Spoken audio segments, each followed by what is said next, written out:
কি এসো নিতাই প্রাণারাম লয়ে বামে গদাধর নিতাই প্রাণারাম এসো বামে গদাধর। এবার শ্রী অদ্বৈত শ্যামানন্দ মুরারি বক্রেশ্বর শ্রী অদ্বৈত শ্যামানন্দ মুরারি বক্রেশ্বর। প্রভু তুমি বলে এই দিন জনে বিকাশী তব পায়, তুমি বলে এই দিন জনে বিকাশী রাঙা পায়।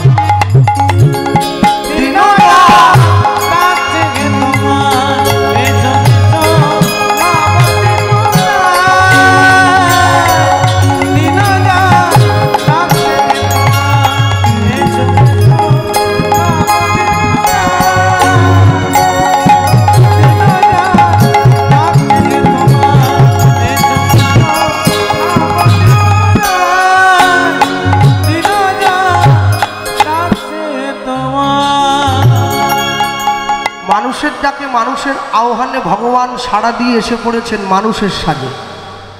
আর এই যে মানুষের দরজায় ভগবান এসে দাঁড়ালেন, জীব নিত্য কৃষ্ণ, এত শুরু করো না, ডেপ করো। জীব নিত্য কৃষ্ণ দাস ইহা ভুলি গেল, মায়া পিশাচি জীবের গলেতে বাঁধিল। যে ভগবানকে ভালোবাসে ভগবান তাকেও নাম দিয়েছে, যে ভগবানকে ভালোবাসে না ভগবান তাকেও নাম দিল। তাহলে তফাৎ কি হলো? যে ভগবানকে ভালোবাসে ভগবান তাকে যখন নাম দিতে গেল সে ভগবানের নামটা শ্রদ্ধা সহকারে গ্রহণ করল, আর যে ভগবানকে ভালোবাসে না তাকে যখন ভগবান নাম দিতে গেল সে নামটা শ্রদ্ধা সহকারে গ্রহণ করল।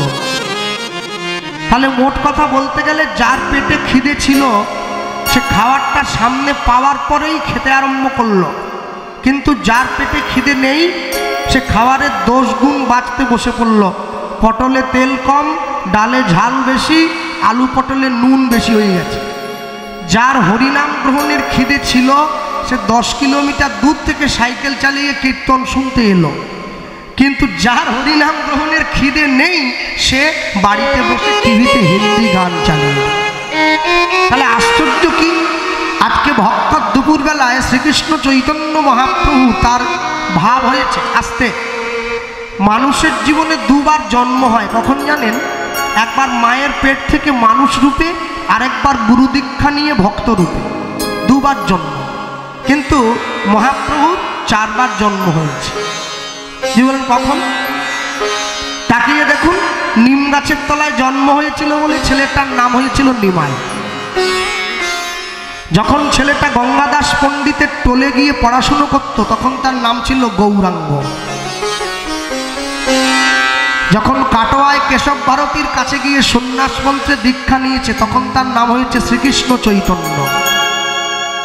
যখন পুরীতে গিয়ে গম্ভীরায় নাক মুখ ঘষে কই কৃষ্ণ কোথায় কৃষ্ণ বলে কেঁদে বেরিয়েছে তখন তার নাম হয়েছে শ্রীকৃষ্ণ চৈতন্য মহাপ্রভু। তাহলে যে মানুষের জীবনে 2 বার জন্ম হয় তাকে শুধু প্রভু বলে বলা হয়, যার জীবনে 4 বার জন্ম হলো তাকে মহাপ্রভু বলে বলা হলো। তাহলে মহাপ্রভু শব্দের মানে এই জগতের যত মহৎ ব্যক্তি আছে তাদের যিনি প্রভু তিনি হচ্ছে মহাপ্রভু। এক এক করে 10টা অবতার এসেছে পৃথিবীতে। সত্যযুগে ভগবান 5 বার এলো, মৎস্য কুর্ম বরাহ নৃসিংহ বামন। ত্রেতা যুগে 2 বার রাম পরশুরাম। দাপর যুগে 1 বার কৃষ্ণ। কলিযুগে 1 বার এসেছে গৌতম বুদ্ধ রূপে, আরেকবার আসবেন উড়িষ্যার সম্বলপুরে বিষ্ণুযশা ব্রাহ্মণের ঘরে কল্কি অবতার রূপে। শ্রীমদ্ ভাগবত সেই কথাই বলছে। তাহলে এই যে 10 অবতারের কথা আপনারা শুনলেন, এর মধ্যে তো মহাপ্রভুর নাম নেই। বলে কি করে থাকবে? মহাপ্রভু তো শুধু অবতার নয়, ভগবান যতবার এসেছে পৃথিবীতে ভালো করে তাকিয়ে দেখো হাতে একটা অস্ত্র নিয়ে এসেছে। কেন? যারা ভগবানকে ভালোবাসে না ওদেরকে তো উদ্ধার করতে হবে। কলিযুগে মহাপ্রভু এসেছে, হাতে কোনো অস্ত্র নিয়ে আসে নাই। কি রামচন্দ্র মা সীতাকে নিয়ে 14 বছর বনবাস শেষ করে যখন অযোধ্যার সিংহাসনে বসলো, যে বানর জাতি রামচন্দ্রের জন্য প্রাণপাত পরিশ্রম করে সীতা উদ্ধার করলো রাবণকে মেরে, সেই বানর জাতির খুব একটা উন্নতি হয়নি। ওরা যেই জঙ্গলে সেই জঙ্গলেই থেকে গেছে। কিন্তু যে কৃষ্ণ কুবজার কুট সারিয়েছিল, যখন দ্বারকার রাজা হয়ে গেল, বৃন্দাবনের বোঝো গোয়ালারা, তারা যেই গোয়ালা সেই গোয়ালাই ছিল, কিন্তু উন্নতি খুব একটা হয়নি। কিন্তু যে মহাপ্রভু কলিযুগের ভগবান হয়ে এলেন, তিনি সবার আগে ছুটে গিয়ে শূদ্রকে বুকে জড়িয়ে ধরলেন। যদি দক্ষিণ 24 পরগনায় বন্যা হয় কোনো দিন, বা যেখানে দেখবেন জলের ধারা বলছে, জলের নিয়ম কি জানেন? ওপরের থেকে নিচের দিকে বয়ে যাওয়া। কারণ যেদিকে ঢালু থাকবে সেই দিকে বয়ে যায়। মহাপ্রভুর প্রেমের ধারাটার নিয়ম হচ্ছে নিচের থেকে ওপরের দিকে বয়ে যাওয়া। যদি বলেন ভাই ও নিচের থেকে ওপরের দিকে যাচ্ছে কেন?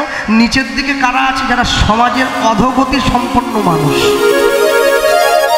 যারা ভগবানকে ভালোবাসেনি, যারা ভগবানকে আশ্রয় করেনি, যারা ভগবানকে কখনো ফিরে তাকায়নি, ভগবান সবার আগে তাদের কাছে গিয়ে তাদের চরণটা জড়িয়ে ধরেছে। আর তাদের চরণটা জড়িয়ে ধরে ভগবান ঠিক করে যদি শূদ্রগুলোকে হরিনাম দেওয়া যায়, তাহলে ব্রাহ্মণরা এমনি হরিনাম করতে চায়। হ্যাঁ, যবনেও নাচে গায় লয় হরি নাম, হেন অবতারে বঞ্চিত বলরাম। বলরাম মানে বলরাম দাস পাল। বিষ্ণু মহাজন বলছে, যে হরিনাম পাওয়ার কথা নয় সে পর্যন্ত হরিনাম গাইছে, কিন্তু যে হরিনাম গাওয়ার কথা ছিল না সে পর্যন্ত হরিনামে মাতোয়ারা।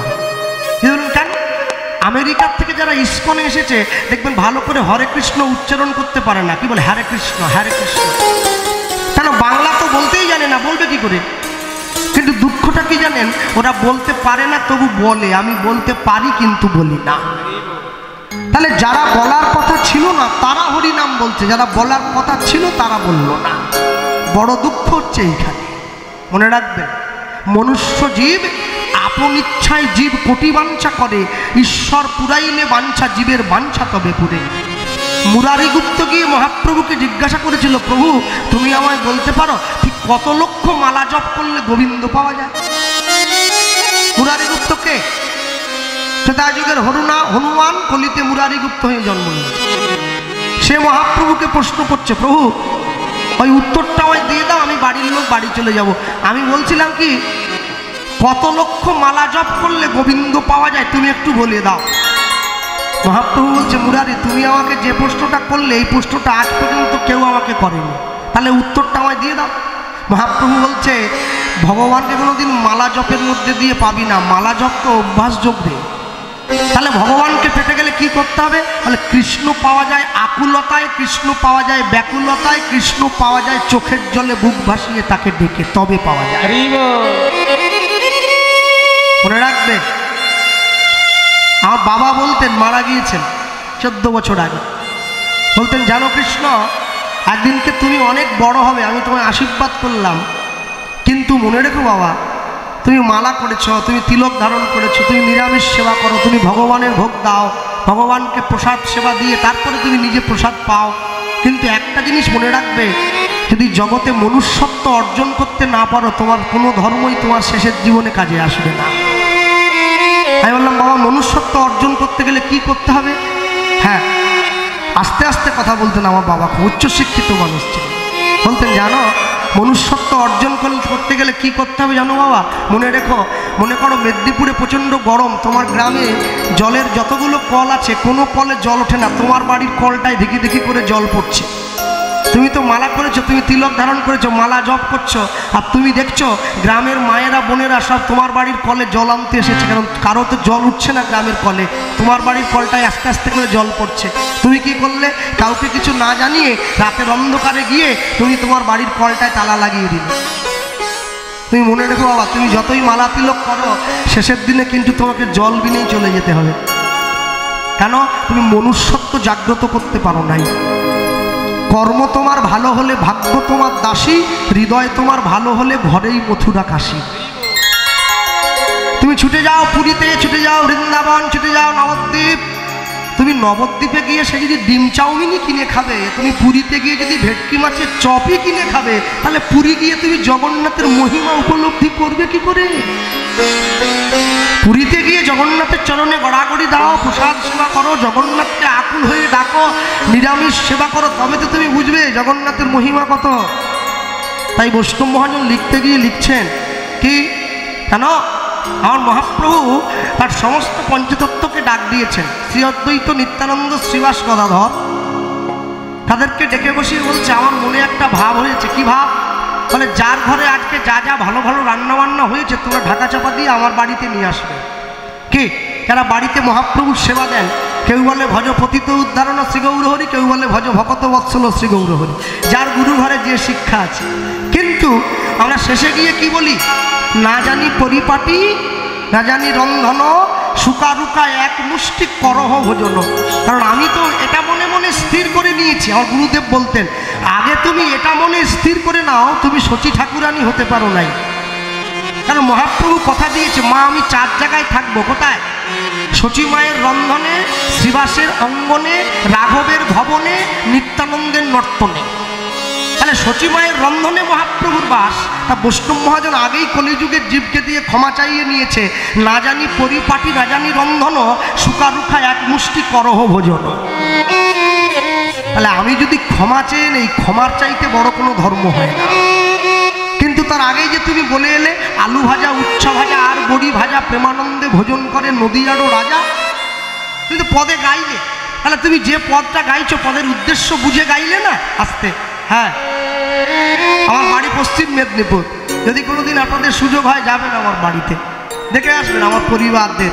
হ্যাঁ, আমার কাকু জেঠু কাকিমা তারা কত সংস্কারী, দেখলে বুঝতে পারবেন। আমি বৃন্দাবনে ছোট একটা মঠ আছে আমাদের, আমি প্রথম যখন বৃন্দাবনে গিয়েছিলাম আমি দেখছি বৃন্দাবনের এক ব্রজ মা সে ভগবানকে সেবা দিচ্ছে। দুপুরবেলা 11:30 বেজে গেছে, তো ভোগের থালা তাড়াহুড়ো করে নিয়ে আমি দাঁড়িয়ে রয়েছি বাইরে, দেখি তো কেমন সেবা দেয়। এই দেখুন এখানে ভগবানের সেবা হচ্ছে, বাইরে থেকে পর্দা ঘিরে দেওয়া হলো কেউ যেন দর্শন করতে না পারে। বৃন্দাবনের সেই মা সে ভগবানকে সেবা দিচ্ছে, ভোগের থালাটা নিয়ে গিয়ে দরজাটা বাড়ির ভেতর থেকে বন্ধ করে দিয়েছে। এটা কেমন সেবা? শিক্ষা দীক্ষার ঘরে যায় নাই নাকি? কাদেরকে নিয়ে কি ভাবছি? যাদের আঙুলের ইশারায় কৃষ্ণ উঠে বসে, আমি তাদেরকে নিয়ে ভাবছি শিক্ষা দীক্ষার ঘরে গেল কিনা। এটা চরম মূর্খতা ছাড়া অন্য কিছু না। আধ ঘন্টা পরে সেই মা বেরিয়ে এসছে ঘামটা মুছতে মুছতে, আর দরজাটা খুলেই দেখছে দরজার বাইরে একটা ছেলে। কি ব্যাপার? আমি বললাম মা বলো। বৃন্দাবনের মায়েদের নিয়ম আছে, অপরিচিত মানুষের সঙ্গে দেখা হলে আগে হাত জোড়ে করে মাথার ঘুমকে টেনে দেয়, রাধে রাধে বলে ওঠে। বললাম মা রাধে রাধে। হ্যাঁ রাধে রাধে, এসো বাবা ভেতরে, কিছু বলবে? আমি বলছিলাম মা আমরা বাংলায় যখন ভগবানকে সেবা দেই আমরা দরজাটা বাড়ির বাইরে থেকে বন্ধ করে দেই, তুমি যখন সেবা দিচ্ছ দরজাটা ভেতর থেকে বন্ধ করলে কেন মা? এটা আমার কোন গুরুদেবের শিক্ষা? মা বলছে দেখো তোমাদের মতো তো এত পড়াশুনো আমরা করিনি বাবা, তো তুমি যখন জানতে চাইছো বলতে আমাকে হবেই। কিন্তু তুমি কি এটা পড়ো নাই, আপন ভজন কথা না বলিব যথাতথা? আল্লাহ হ্যাঁ সেটা ঠিক, কিন্তু জানতে একটু ইচ্ছে হয় আর কি। কী করা হয় আমাকে জিজ্ঞাসা করছে। হ্যাঁ আমি কীর্তন করার চেষ্টা করি। বা তাহলে আমাকে কথা দাও, আমাদের সেবার বিধি আমি যদি তোমায় শিখিয়ে দিই তুমি বাংলার মানুষের ঘরে ঘরে প্রচার করবে, আমি কথা দিলাম আমি প্রচার করব, তুমি বলো তো আমায়। বলে শোনো পড়াশুনো করেছো? আমি বললাম হ্যাঁ। কখন স্কুলে যেতে? সকাল 10টায়। কখন আসতে? বিকেল 4টে। বা তুমি যখন বিকেল 4টের সময় স্কুল থেকে বাড়ি ফিরে আসতে খুব বিচার করে ভেবে বলো বাবা, তোমার মা যখন তোমার সামনে অন্ন ব্যঞ্জনে থালাটা দিত, ভাত ডাল সবজি, তোমার মা কি তোমার সামনে থালাটা এগিয়ে দিয়ে তোমার কাকিমার সঙ্গে গল্প করতে চলে যেত? না না, তা কেন যাবে, মা তো আমার কাছে বসে থাকতো। কেন থাকতো? ও কি প্রশ্ন করছেন আপনি, কেন থাকতে আবার কি? ছেলের কখন কোনটা লাগবে দিতে হবে না? ডাল চাই, একটু বেগুন ভাজা চাই, দিতে তো হবে। মা চলে গেলে আমায় দেবে কে? বলে উত্তর তো তুমি দিচ্ছ, আমায় প্রশ্ন করছো কেন? হ্যাঁ আমি দিচ্ছি মানে? বলে হ্যাঁ তুমি যে গোবিন্দের ঘরে ভোগের থালাটা ঢুকিয়ে দিয়ে দরজাটা বাইরে থেকে বন্ধ করে দিয়েছ, মনে করো আমার গোবিন্দের আরেকটু ডাল চাই, কাকে বলবে? আমার গোবিন্দের আরেকটু বেগুন ভাজা চাই, কাকে বলবে? বাবা আমরা বেশি বেশি করে দেই, তুমি কি ভাবলে? এই বড় থালা আছে গো, পুষ্পপাত্র বিরাট বড়, এই বড় বাটি। সেই মা আমাকে বলছে সব বেশি বেশি দিলে বাবা, জল তো 1 কলসি দাওনি, ওটা তো 1 গ্লাসই দিয়েছ।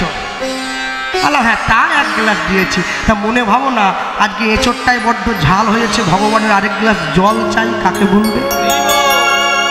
আর ব্রজগোপীদের যদি প্রেম দেখেন না, মাথা পাগল হয়ে যাবে আপনাদের। এই কথাটা বলতে বলতে হাউ করে কেঁদে একবারে লুটিয়ে পড়ে যাচ্ছে, এত অনুরাগ আছে, এত ভালোবাসা আছে গোবিন্দের চরণে, মানে ওটা ওই জায়গাটা চিন্তা করতে আমাদের 7 জনম কেটে যাবে। বিরাট অনুরাগ। এই কথাটা বলছে, এই কথা